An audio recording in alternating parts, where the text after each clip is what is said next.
Bienvenue à nouveau, le service des parcs nationaux a rouvert la grotte des Dômes, située dans le Grand Canyon. Cette grotte, la seule ouverte au public jusqu'à présent, était fermée depuis fin mars. Le Grand Canyon est l'un des sites les plus étudiés au monde.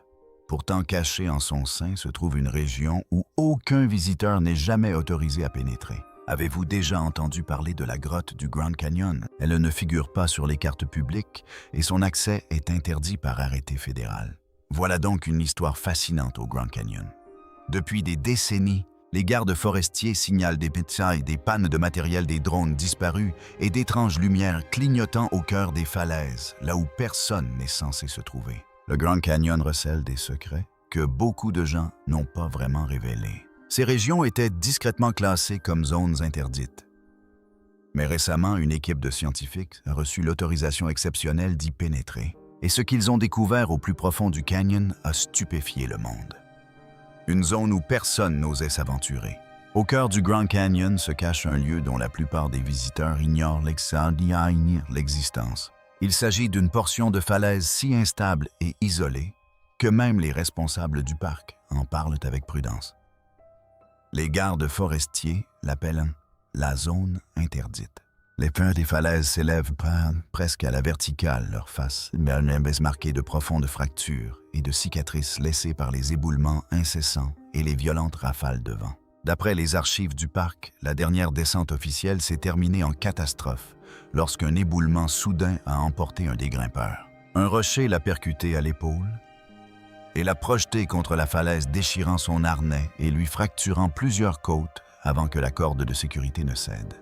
L'équipe est parvenue à le remonter, mais le sauvetage a duré des heures et leur matériel a été retrouvé broyé au pied de la paroi. Les autorités du parc national classent la zone interdite à la fois comme un risque géologique et un site culturel protégé. Les falaises y sont sujettes à des effondrements soudains et le sol en contrebas est jonché de vestiges d'expéditions passées. D'après des rapports de sécurité interne, même de légères vibrations pourraient provoquer des éboulements massifs. Les tribus locales ont également demandé le maintien de la fermeture de la zone, invoquant des traditions ancestrales liées à ce qu'elles appellent le lieu d'émergence, un endroit considéré comme l'une des entrées du monde souterrain, décrite dans les traditions orales Hopi et Havasupai. Les Hopis et les Havasupis sont des peuples autochtones originaires de la région du Grand Canyon, dont les ancêtres vivent depuis des siècles autour de ces falaises et de ces rivières. Selon ces récits, les premiers habitants seraient sortis des profondeurs de la terre par des ouvertures dans le canyon et auraient reçu l'ordre de ne jamais y retourner. Pour les anciens de ces tribus, cette région était un lieu sacré où la frontière entre les mondes est ténue et troublante. Cela risque de réveiller des forces qui devraient rester enfouies. Le mot égyptien ancien « tuat » ou « duat » désigne le monde souterrain où l'on va après la mort. À la fin du 20e siècle, seules quelques équipes scientifiques avaient tenté d'atteindre cette zone. Les premiers rapports mentionnaient des à-pics abrupts surgissant sans prévenir. Une expédition d'alpinisme menée dans les années 1990 a dû rebrousser chemin après un éboulement qui a failli coûter la vie à un ennemi.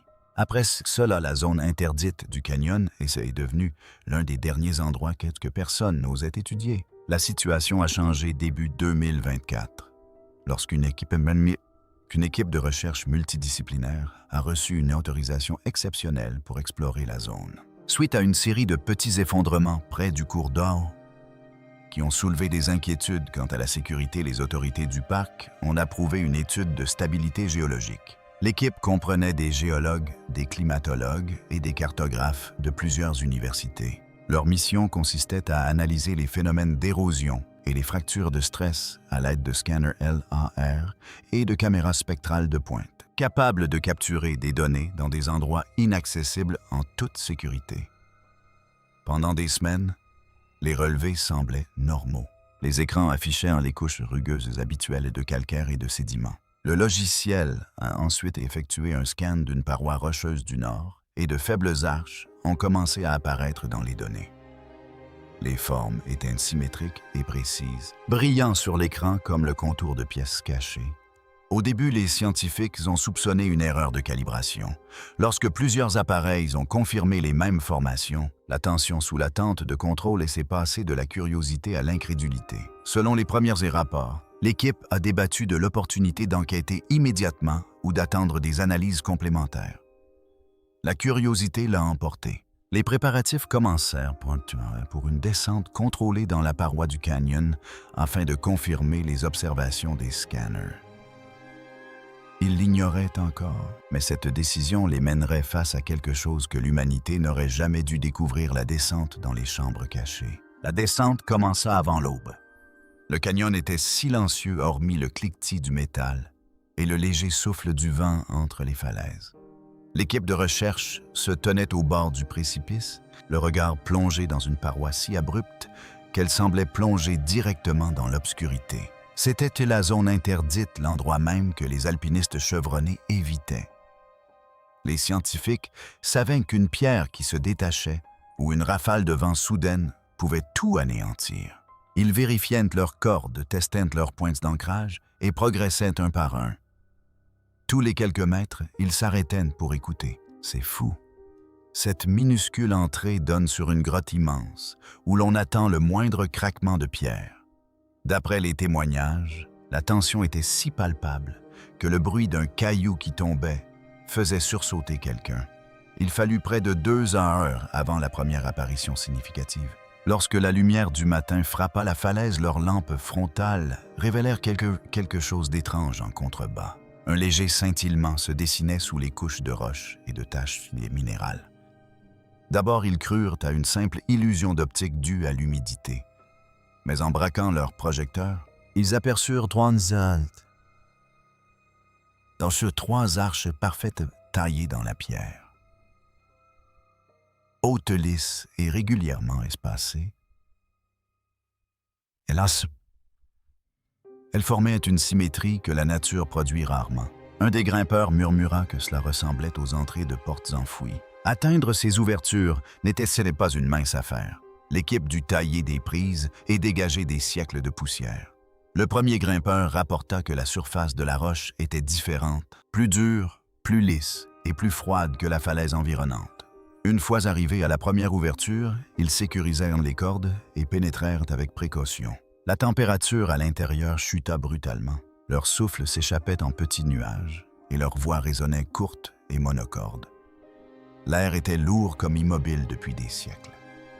À l'intérieur, leurs lampes torches révélèrent des parois d'une apparence inédite, loin de la texture irrégulière et déchiquetée des grottes naturelles.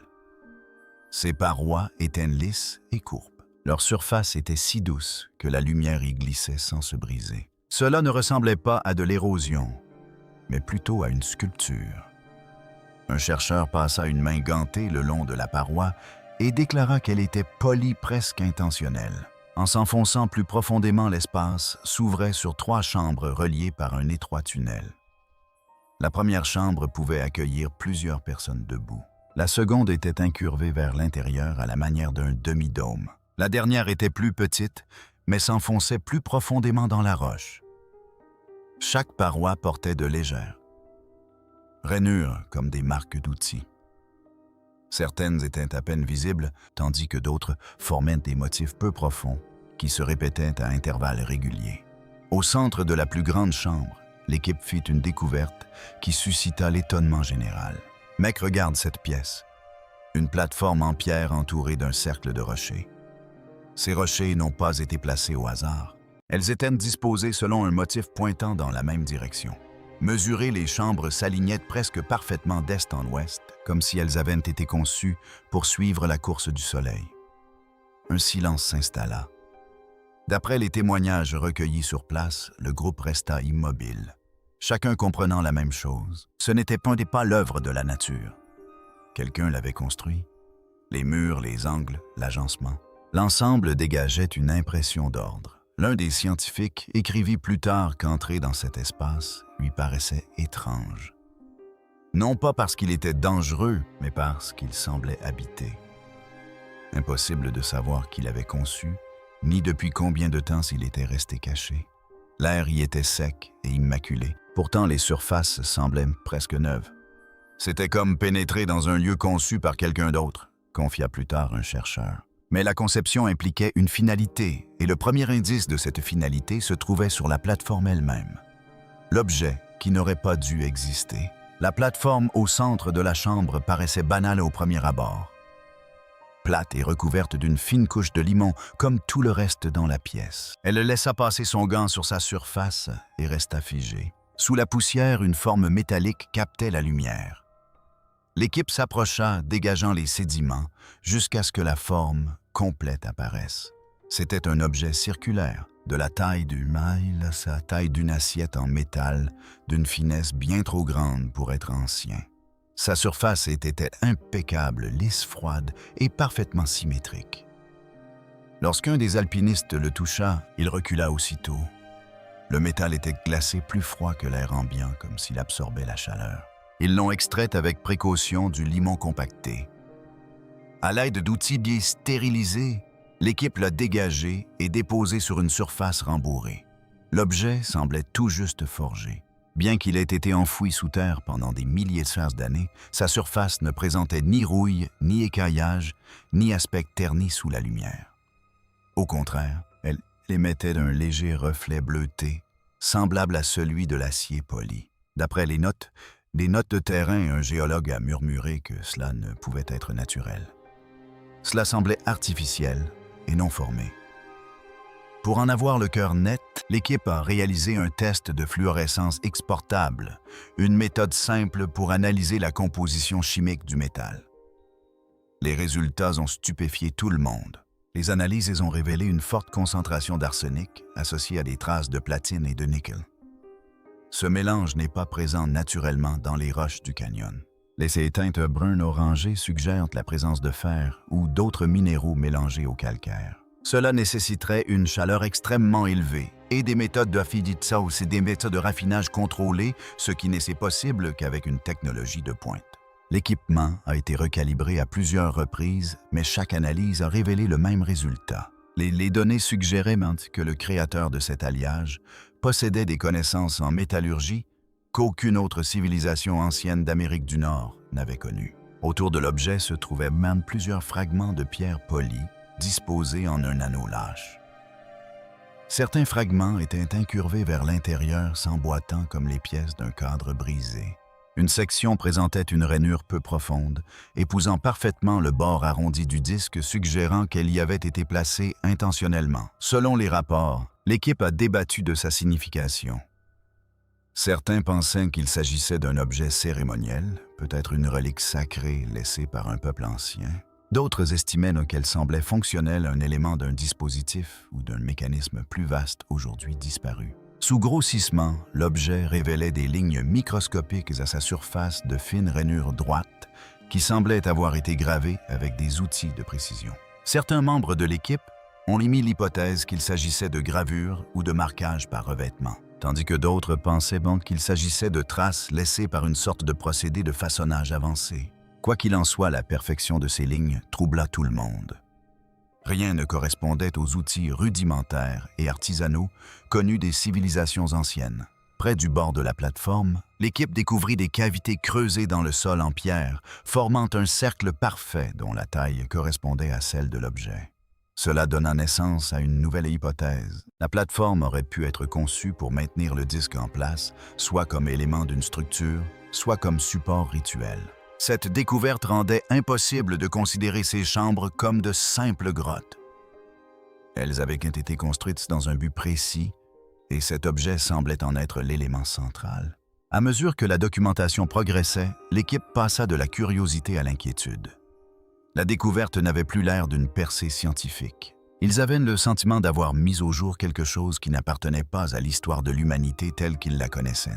Le matériau, la précision, la conception, tout indiquait une intelligence qui n'aurait pas dû exister ici.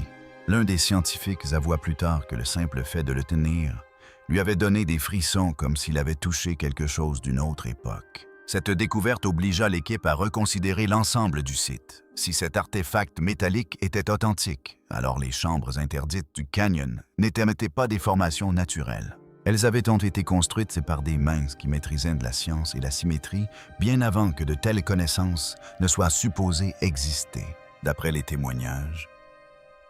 Les chercheurs principaux ont contemplé l'objet en silence avant de finalement déclarer « Si c'est authentique, cela remet en question tout ce que nous pensions savoir de cet endroit. » Ils commençaient à peine à saisir la portée de cette découverte. Bientôt, la structure qui les entourait révélerait que le disque n'était que le point de départ, l'architecture dissimulée sous la pierre. La découverte de cet artefact métallique a radicalement transformé l'approche de l'équipe. Ce qu'ils pensaient être une grotte naturelle s'est révélé être une structure artificielle. Pour la comprendre, ils ont entrepris une numérisation complète de chaque salle à l'aide d'un scanner laser, qui a permis de modéliser en 3D les objets, en l'occurrence les galeries et les escaliers de la grotte. Lorsque les données 3D s'affichèrent sur leurs écrans, les images étaient impossibles à ignorer. Les formes formaient des carrés et des arcs parfaits, s'alignant les uns avec les autres comme s'ils avaient été tracés à la règle. Chaque angle était net et précis. Les courbes répétaient un rapport précis qui correspondait aux principes architecturaux observés dans les temples antiques d'Égypte et de Mésoamérique. D'après les ingénieurs présents sur place, cette précision était trop extrême pour être due à des outils primitifs ou à une érosion aléatoire. Un examen plus approfondi a révélé quelque chose d'encore plus étrange. Les murs portaient de faibles marques d'outils qui se répétaient de façon rythmique, presque comme une mélodie. Cela suggérait que les bâtisseurs travaillaient ensemble de manière synchronisée, frappant la pierre en séquence selon une direction précise. Cela impliquait l'existence d'un leadership, d'une planification et de connaissances mathématiques bien plus avancées que ce que les scientifiques pensaient avoir été dans les premières sculptures nord-américaines.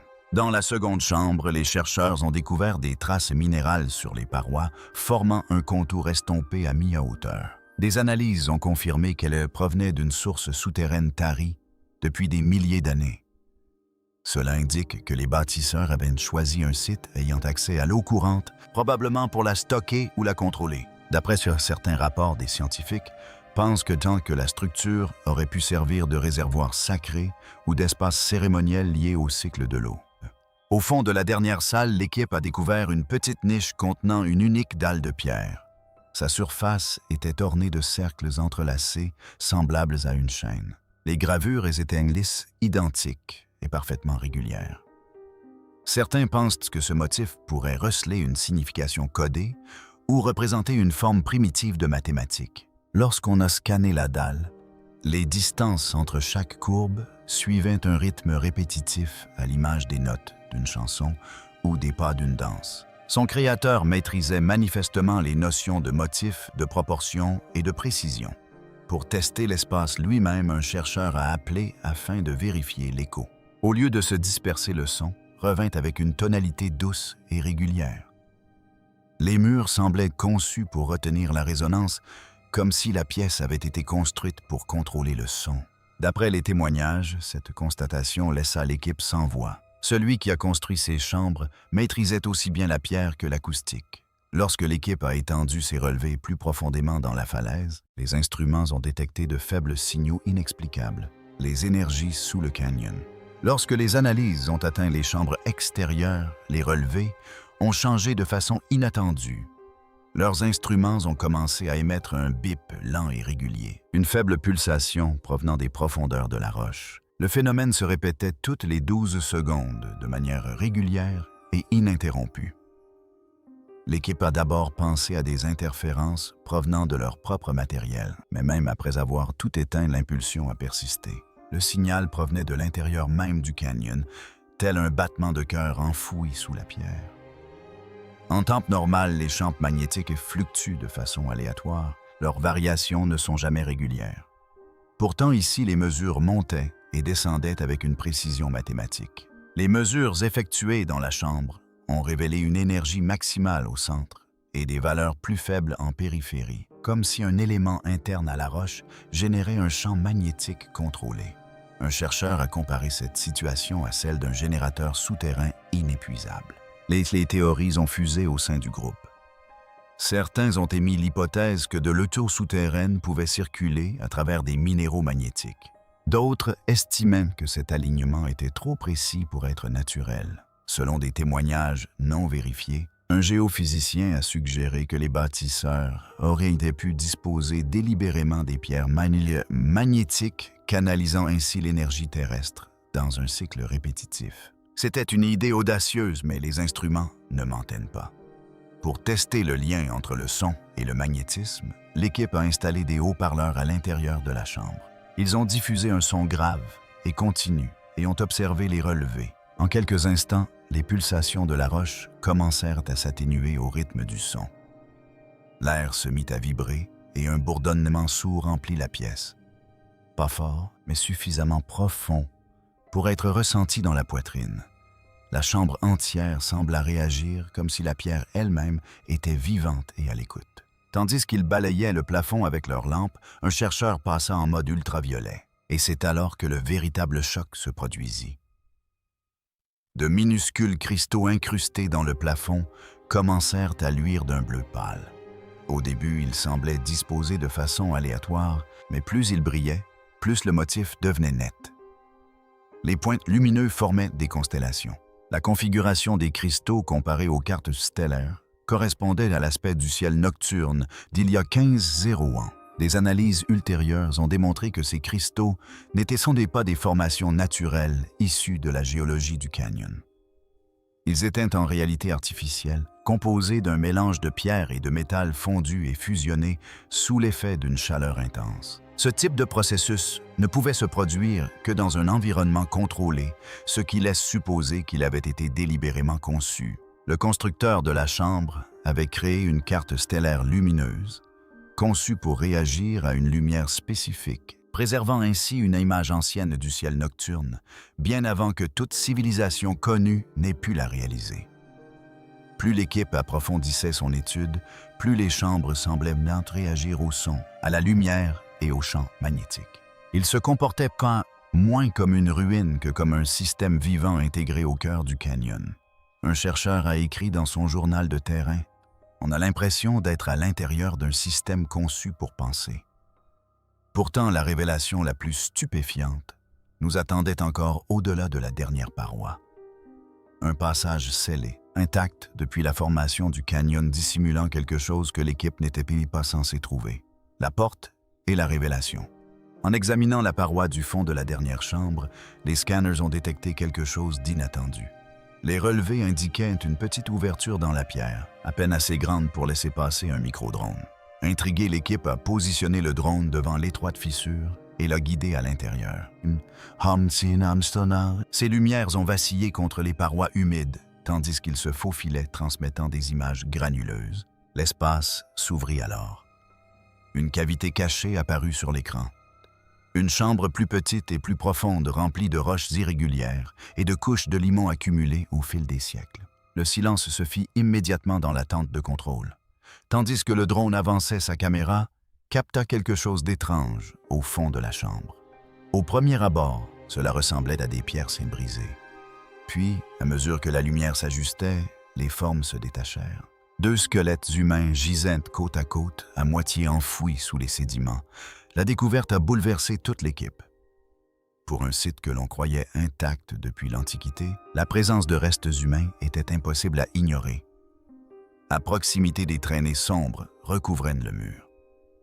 Des analyses ultérieures ont confirmé qu'il s'agissait de charbon de bois. Un symbole circulaire entouré d'empreintes de mains grossières était dessiné à la surface. Certains pensaient qu'il s'agissait d'un motif rituel, tandis que d'autres y voyaient un avertissement, un signe laissé par ceux qui n'ont jamais pu s'échapper. Au fond de la chambre, la caméra du drone révéla autre chose. Une imposante dalle de calcaire bloquait ce qui semblait être un autre tunnel. La surface de la dalle était anormalement lisse, contrairement à la roche rugueuse qui l'entourait. En son centre se trouvait une unique indentation circulaire. La comparaison des mesures prises par le drone avec celle du disque métallique découvert précédemment révéla une correspondance parfaite, même courbure, même profondeur, même diamètre. La conclusion était incontestable.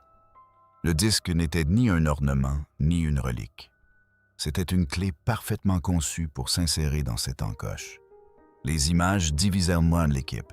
Certains voulaient interrompre immédiatement la mission, tandis que d'autres estimaient qu'il était trop tard pour faire marche arrière. D'après les témoignages, le premier grimpeur s'est porté volontaire pour descendre dans la fissure et confirmer la découverte par lui-même. Ce fut une décision imprudente. Après avoir ancré sa corde, il commença à descendre vers l'étroit puits. Un pan de roche se détacha sous ses pieds. Il chuta de plusieurs mètres avant que la corde ne se bloque, lui déboîtant l'épaule. Quelques instants plus tard, un gros rocher s'est détaché du plafond et s'est brisé sur le sol, à l'endroit même où l'équipe se tenait quelques secondes auparavant. Le bruit a résonné dans la chambre comme un coup de tonnerre. Un silence de mort s'est installé.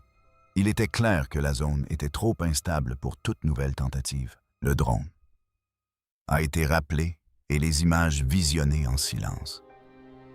Les scans ont révélé de faibles reflets métalliques au-delà de la dalle. Des objets en forme de tiges et de plaques, disposés selon une formation précise. Certains chercheurs pensaient qu'il s'agissait d'outils ou de mécanismes, tandis que d'autres soupçonnaient un coffre-fort scellé à la fonction inconnue. Quoi qu'il en soit, il était clair que toute tentative humaine d'y pénétrer serait suicidaire. La chambre s'effondrait lentement et la moindre vibration risquait de faire s'écrouler les parois. La réalité s'imposa peu à peu. L'équipe était face aux vestiges d'une civilisation oubliée depuis longtemps, une civilisation qui avait maîtrisé la construction, la métallurgie et la géométrie des milliers d'années. Milliers d'années avant que l'histoire ne reconnaisse de telles compétences en Amérique du Nord. D'après des rapports internes non vérifiés, les images ont été cryptées et immédiatement transmises aux autorités supérieures pour examen. Quelques jours plus tard, les responsables du parc ont reclassé la zone en zone interdite en raison de son instabilité géologique. L'accès y a été définitivement interdit. Ce qui se cachait derrière cette porte en calcaire est resté scellé. Certains pensaient qu'elle recelait la preuve ultime d'une civilisation disparue. D'autres ont averti qu'il contenait quelque chose qu'il ne fallait surtout pas déranger. Quelle que soit la vérité, une chose était sûre, le canyon n'avait pas encore livré tous ses secrets. La nouvelle de la découverte commença à filtrer discrètement au sein de réseaux de recherche privés, suscitant débats, incrédulité et crainte que ce qui avait été trouvé dans les profondeurs ne bouleverse tout ce que nous pensions savoir de l'histoire humaine, le silence et l'héritage. Dans les semaines qui suivirent le retour de l'équipe, l'atmosphère autour du projet changea radicalement. D'après les informations recueillies, des agents fédéraux sont arrivés à l'improviste et ont saisi toutes les données de terrain, tous les disques durs et tous les échantillons prélevés sur le site. L'équipe a été informée que le matériel serait examiné à des fins de sécurité et de vérification, mais aucun délai ni aucune explication n'ont été fournis. Les chercheurs ont reçu l'ordre de garder le silence jusqu'à la fin d'une enquête officielle. Leurs courriels adressés aux journalistes et aux partenaires universitaires sont restés sans réponse. C'était comme si le projet tout entier avait disparu du jour au lendemain. Des informations non vérifiées affirmaient que peu après, le service des parcs nationaux avait officiellement reclassé toute la zone interdite. Elle a été déclarée géologiquement instable et fermée définitivement au public. Quelques jours plus tard, de nouveaux panneaux d'avertissement sont apparus, le long des sentiers densiers d'accès voisins signalant des chutes de pierres des dolines et des émanations de gaz toxiques. Un avis fédéral stipulait que toute tentative d'accès entraînerait des poursuites judiciaires. Pour le public, il s'agissait d'une simple mesure de sécurité. Pour ceux qui s'y étaient rendus, c'était un véritable camouflage. En coulisses, le site web et la base de données publiques de l'expédition ont été discrètement mis hors ligne.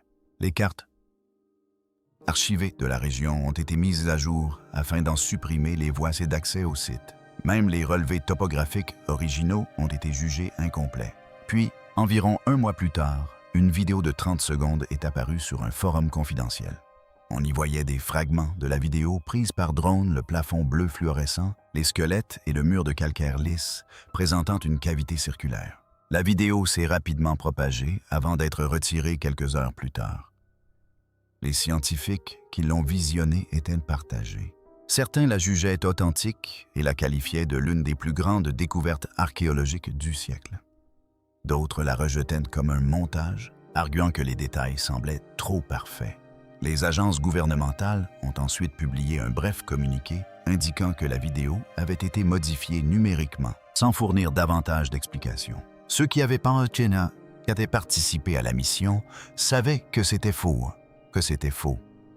Plusieurs d'entre eux ont discrètement quitté le monde universitaire, invoquant des raisons personnelles. D'autres ont refusé les interviews, se contentant de déclarer que la découverte n'était en aucun cas destinée à être perturbée. Dans les mois qui suivirent, les spéculations se sont propagées sur Internet.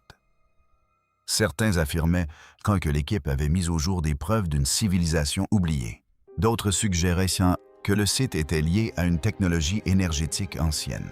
Des chefs autochtones ont pris la parole, exhortant le gouvernement à protéger les sites sacrés du canyon et avertissant que le lieu avait peut-être été scellé pour une raison précise. Selon plusieurs sources, la zone interdite demeure sous surveillance. Aucun permis n'a été délivré et aucun chercheur indépendant n'a été autorisé à s'approcher du site. Pour les rares personnes ayant vu les images, le souvenir de ce lieu est resté vivace. Un chercheur anonyme a déclaré plus tard « Nous n'avons pas simplement découvert une structure. Nous avons trouvé quelque chose qui se souvenait de nous. » On ignore si le canyon a été scellé pour protéger l'humanité ou autre chose. À votre avis, que se cache réellement derrière ce mur? Et pourquoi pensez-vous qu'il est resté caché si longtemps? Partagez vos impressions dans les commentaires. Merci d'avoir regardé. À bientôt pour une prochaine vidéo.